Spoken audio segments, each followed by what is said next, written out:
the creative journey.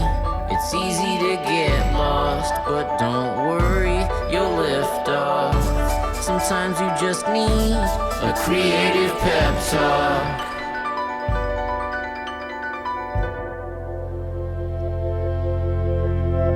Hey, you're listening to the Creative Pep Talk podcast. I'm your host, Andy J. Pizza. Now, unfortunately, for most of us, building a successful creative practice means swimming into the dirty waters of social media and everything that entails. And recently, I was sent a question by a musician who makes really great indie folk tunes named Olivia Rafferty. And she brought up something that I think hits the nail on the head of why trying to succeed on social media for so many of us as creators and artists and illustrators and musicians just feels impossible. Hi, Dr. Pizza. This is the 20th time I've recorded this. It's Olivia Rafferty, a singer-songwriter from the UK, and I would like to talk to you about social media. As a songwriter who likes to dabble in illustration, collage, motivational content, and sometimes just pictures of me jumping up and down, I sometimes find it hard to remember to fit my music in the picture. And when I do post my music, it never performs as well as the other stuff. So here's the bigger picture. I often feel like on social media, we have to be comedians and cultural commentators and hot take havers or curators in order to Trojan horse our actual art into people's lives. It feels like we have to do something other than the art in order to get people to even consider looking at our art. And I would love to hear your take on this and how you feel we can strike a balance between sharing what we make and also providing value to other people. Man, that hits hard. It stings because I feel like that very often, that I'm going to have to redefine who I am in order to become someone who can succeed on social media. And that I have to do that in order to get my creative practice where I want it to be. And if you have ever felt like that, I just want to encourage you that there might be another way that doesn't involve becoming a different person. And that's what we're going to dive into today. Some practical stuff for the new year, all about social media, growing your audience there and engaging with them there, and doing so without losing your soul. All right, let's do it.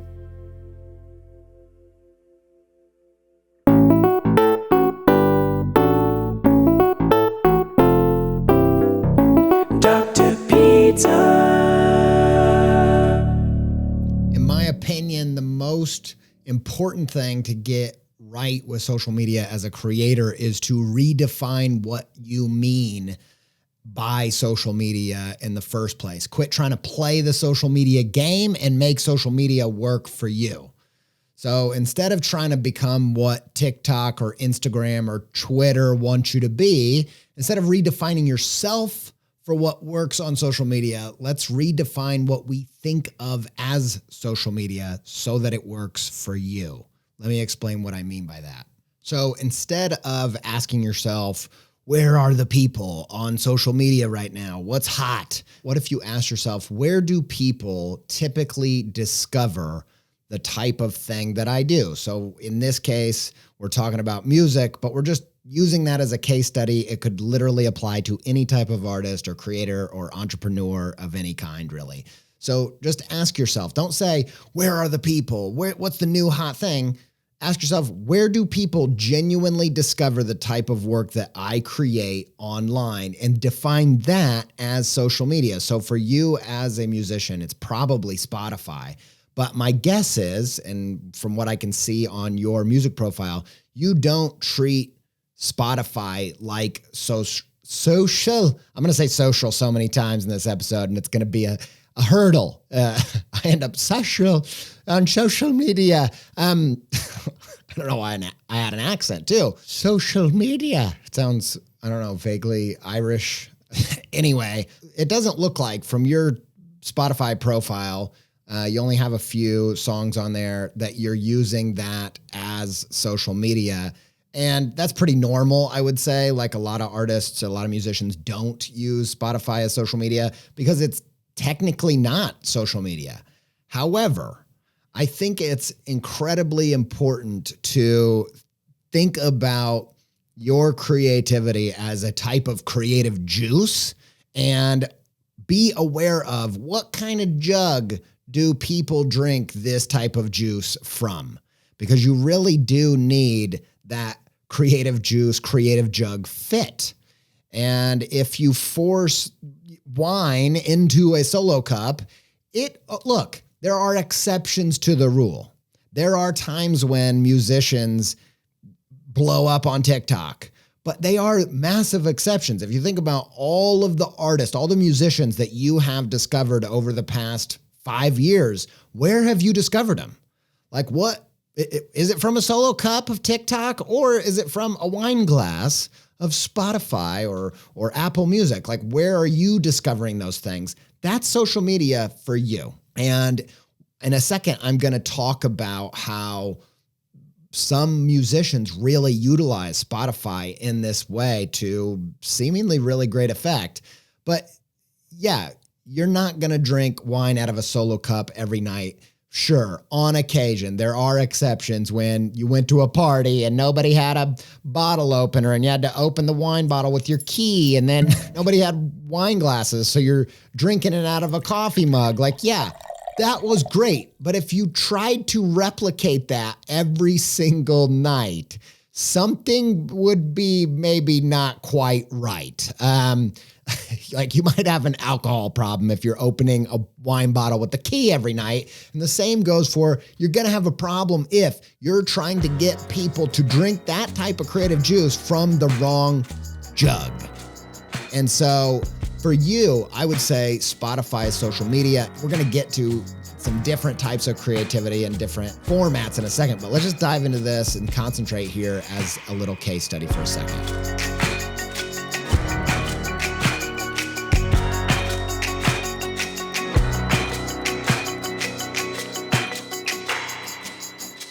Now, the reason I'm assuming that you don't use your Spotify as social media is that I know that you did a 100 song in 100 day challenge on social, and you wrote tons and tons of songs, but on your Spotify, you only have a handful of songs published. And I try to think about like why that is. Now, I know I have musician friends who, they talk about the different aspects of mixing, mastering, just all the things that go into publishing on Spotify. I know that there are more hurdles there than there are posting a JPEG to Instagram. However, I don't think that's why, at least, you don't have more of those 100 songs on that page. My guess is that it has more to do with perfectionism. Now, every artist grows up, every musician grows up wanting to be like their heroes, at least from my experience, and they want that perfect back catalog with no missteps or mistakes. They want the Radiohead or the Sundays, like the perfect, like few albums that were just chosen so perfectly. But for a second, I just encourage everybody listening to this to just forget about the work of your heroes and how they did it. Like, however they forged that path through the wilderness, like that path has become well worn, and now it's just a huge line of people. And quit thinking about those heroes and instead think about your peers. How are they doing it well? How do things work today? Do they treat their Spotify like this perfect discography, this back catalog of like perfectly timed and dropped meticulous albums? Or do those people's Spotify feels more like if Instagram was for music instead of images?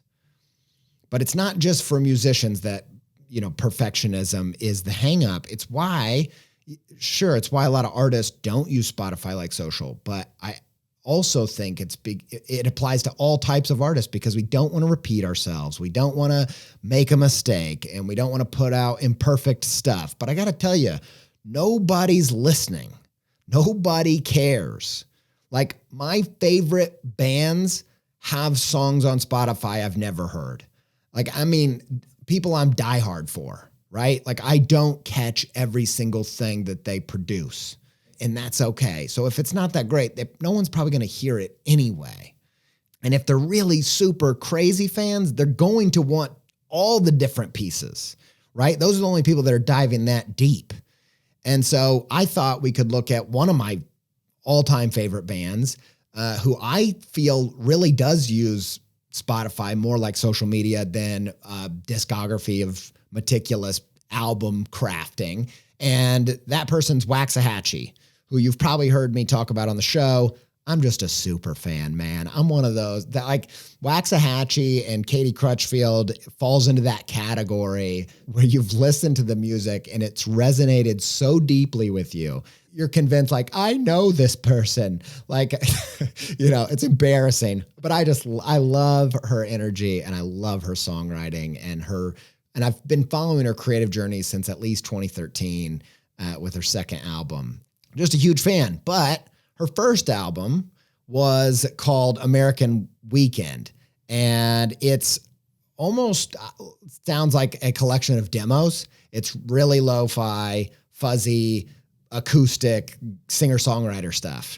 And I'm a huge fan of that album, and I think it illustrates one piece that whoever you are, wherever you are, is something you can learn to do on social media to great effect, and it's frequency.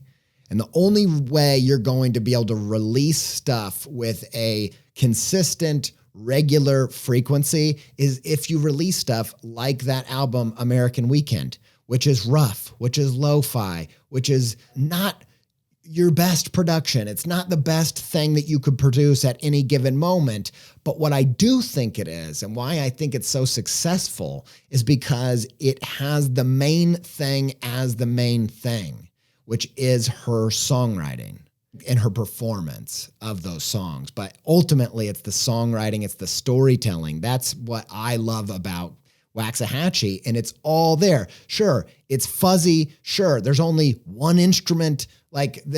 Sure, it's not her best album. It's not her compared to the others in several different ways. But at the heart of it, the main thing is the main thing. In order to do that, you got to have a sense of what is the main thing that I'm doing here?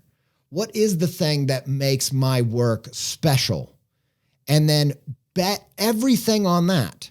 When I make a podcast, that's what I'm doing. Like, not every podcast is as good as the last or as good as the next. Like, they all kind of fluctuate, and whether they're A's, A minus, or B plus, I'm not going lower than that. I'm never trying to go lower than B plus. But no matter what they are, there's a standard that I have of it has to have this thing.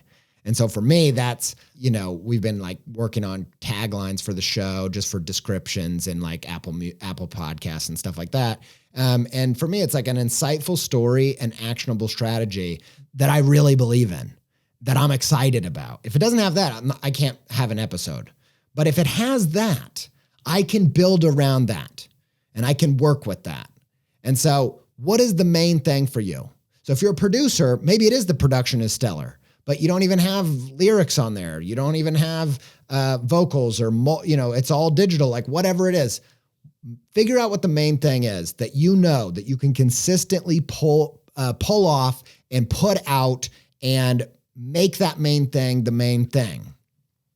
And then everything else, like as you get more established, you'll have more resources, more time. You can up it as you go. It doesn't have to be the best possible thing you could produce at any given time. And it's really important too for the second thing that happens on social media that I see people like Waxahachie do is that frequency is not just like, I can feel the pushback of artists being like, look, it's unnatural to be making that much work and producing that much work and putting it out in the world. And I'm not calling for you to be a robot of producing ridiculous amount of work in such a way that it's killing the work. I'm asking you to do it because it helps the work if you find the right sweet spot for you. And so the second thing that I see Waxahachie doing on social media or on Spotify as social media is what a lot of artists do successfully on other platforms, which is learning. They are testing. They're putting stuff out that's informing what they do. And so one of the best things you can do on social media, one of the best tools, is to use it as how the stand-up comedians use a club. They don't only do material that's perfect for their special in those places. They do stuff where they're testing out the creative juice, creative jug fit, so to speak, in terms of, is this material fitting with my audience? And at the same time, they're trying and stretching and doing new things, and they're allowing themselves to really explore the space, you know? And one example of that is Waxahachie appears on with Kevin Morby, her boyfriend, I don't know, her partner, who's also a musician, on a Jason Molina covers album. And she talks about how those kind of little experiments of trying other people's songs and trying different styles actually taught her that she could sing in a way that she didn't know was possible. And it led to what to her was her breakthrough album, which is their most recent, St. Cloud. And that's my favorite as well. I've listened to that album a billion times. And she stumbled into that by trying things, by producing things, by putting stuff out there and not maintaining this meticulously crafted narrative of exactly the same output and style like artists used to do back in the day. And so the frequency helps with the learning. And then the third thing that you can do through Spotify, if you treat it like social media, is use it as a place to collaborate. Waxahachie does an incredible job with that. She just released an album under the band Planes with another musician, but it also appears on her page. And it's a little bit different. It's phenomenal. And guess what? Putting stuff out like that means one of those songs was on Obama's favorite songs of the year list. And it means that all the people that listen to this musician that she collaborated with sees that come through on their Spotify page if they follow that page. And she does collaborations with the band Whitney, who I'm also a huge fan of, and collaborations with Kevin Morby. And she's done a few other ones with other musicians. And she's taken advantage of Spotify as social media by using it as a tool to collaborate. And that third one is the most important one. I'm going to say this all the time on this show. There is nothing more important than what some people call networking. I like to call it work netting. I'm just kidding. I just made that up. But I don't call it anything other than having fun with people who like to do the kind of stuff that you like to do, learning from them, making stuff with them, connecting with them. If you're not doing that, I really genuinely feel if I talk to somebody and they want to create a creative practice, a thriving creative practice, they want to be a career creative, and they are not collaborating with other creators. They are not going to places where people like them are consuming the kind of stuff they like and making the kind of stuff they like, and they're not making and connecting and collaborating with those people, they almost certainly do not have a chance of building a creative career. And so if that's you, realize when I say that, I am aware of that is a creative journey in its own right. Making friends is hard as an adult. Connecting, finding people that you're excited to work with, working out the details of how are we going to release it? What's the name? Is it, all those things. I understand that is a huge ordeal, but it is, in my opinion, the number one most important time that you will spend as a creator. Why? Go back to where we started on this rant. Where do people discover your music? Where do people discover your work? They discover it almost always through other people. And often that looks like being featured on someone else's song. It looks like collaborating with somebody who they already like.